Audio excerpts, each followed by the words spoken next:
Hello students, welcome back to organised knowledge channel. और आज की जो वीडियो है उसमें हम डिस्कस करेंगे worksheet number 5 for class 9th, विषय विज्ञान है। और ये वर्कशीट आपके लिए 16 अप्रैल 2021 के लिए शेड्यूल की गई है। और वर्कशीट में आज हम तत्व के बारे में पढ़ेंगे। सो वर्कशीट शुरू करने से पहले बेटा प्लीज़ चैनल को सब्सक्राइब कर लीजिए, बेल आइकन को भी प्रेस कर लो ताकि आप बच्चों को हर वीडियो की नोटिफिकेशन वो समय से मिलती रहे। So let's start. तत्व। दीदी, अभी तक जो पदार्थ हमने देखे जैसे विलयन, कोलाइड और निलंबन, यह सभी तो अशुद्ध हैं। ठीक है, आपने भी पढ़ा कि विलयन, कोलाइड, निलंबन ये सभी कैसे पदार्थ थे? ये सभी अशुद्ध पदार्थ थे। तो क्या कोई पदार्थ शुद्ध है भी, और अगर है तो कैसे? यानी जो भी, जैसे अगर हम मिल्क का, दूध का एग्जाम्पल लेते हैं, ठीक है, तो दूध में क्या है? देखने में तो हम कहते हैं कि मिल्क बिल्कुल शुद्ध है, लेकिन मिल्क शुद्ध पदार्थ नहीं है। ठीक है, तो हम शुद्ध पदार्थ फिर किसको कहेंगे स्टूडेंट्स? तो शुद्ध पदार्थ क्या होंगे, चलिए देख लेते हैं। ज्ञान, हमारे पास बहुत से ऐसे पदार्थ हैं जिनका उपयोग हम शुद्ध रूप में ही करते हैं। ये कितने प्रकार के होते हैं? ये 2 प्रकार के होते हैं। ठीक है, और वो कौन से? तत्व और यौगिक। यानी स्टूडेंट्स, जो शुद्ध पदार्थ होगा, शुद्ध पदार्थ, उसके अंदर जो भी अणु हैं, परमाणु हैं, वो एक जैसे होने चाहिए। ठीक है, अब देखिए जो मिल्क है उसके अंदर वाटर भी हो गया, उसके अंदर फैट भी हो गया, ठीक है, उसके अंदर प्रोटीन भी है। सो ये इतने सारे जो पदार्थ हैं ये मिक्स होके ये कैसा बन गया? ये अशुद्ध पदार्थ हो गया। ये शुद्ध पदार्थ आप इसको नहीं कह सकते। अब शुद्ध क्या है? तत्व। तत्व यानी सोना, चांदी, लोहा, एल्यूमिनियम, ऑक्सीजन, कार्बन, ये सब क्या है? ये सब शुद्ध पदार्थ हैं।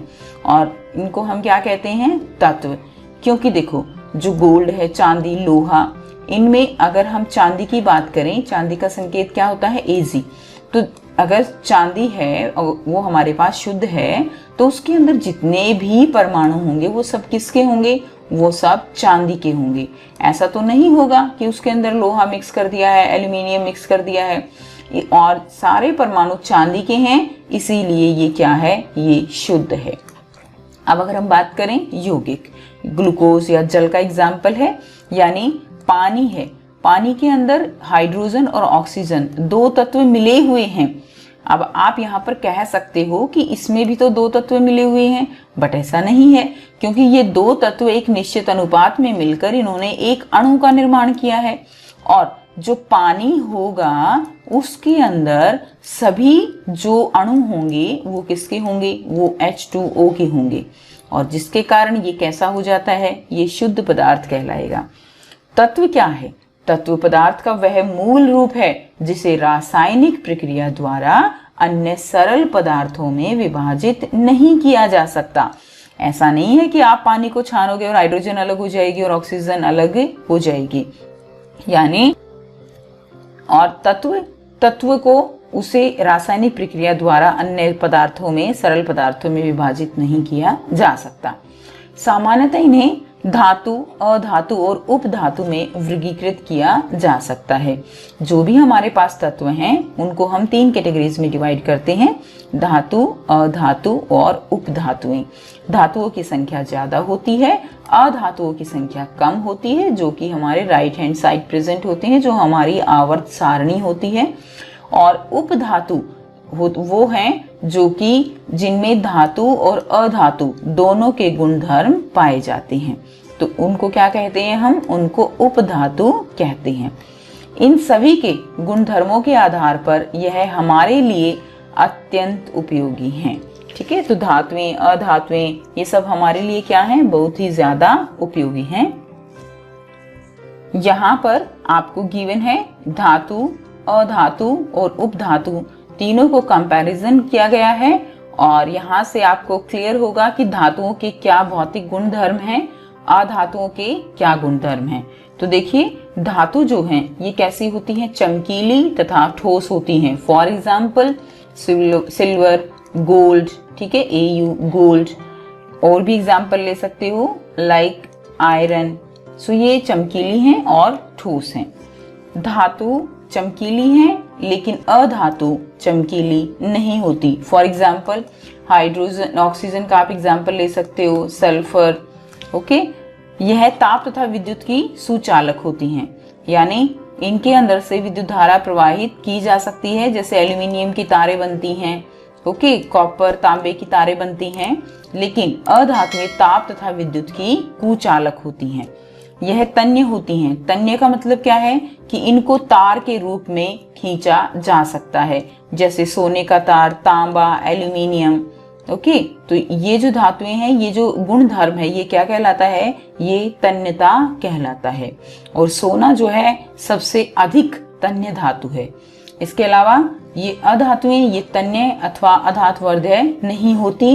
इन्हें तार के रूप में नहीं खींचा जा सकता और ना ही इनको पीट कर चादरों में ढाला जा सकता है। ठीक है, इसके लिए जो धातुएं हैं वो होती हैं, तन्य भी होती हैं, साथ में अधातुवर्ध्य भी होती हैं। अधातुवर्ध्य का मतलब क्या है कि जिस प्रकार आपने एल्यूमिनियम फॉयल देखी है, सो एल्यूमिनियम फॉयल जो होती है उसको पीट कर महीन चादर में ढाला गया है। इसके अलावा जो सिल्वर है, गोल्ड है, उनकी भी पतली चादर बनाई जा सकती है। तो ये जो गुणधर्म होता है धातुओं का, इसको हम कहते हैं अधातुवर्ध्यता, जबकि ये गुण अधातुओं में नहीं होता और ये भंगुर होती हैं। मतलब जैसे ही आप उसको हथौड़े से मारते हैं हम, तो वो बिखर जाती हैं।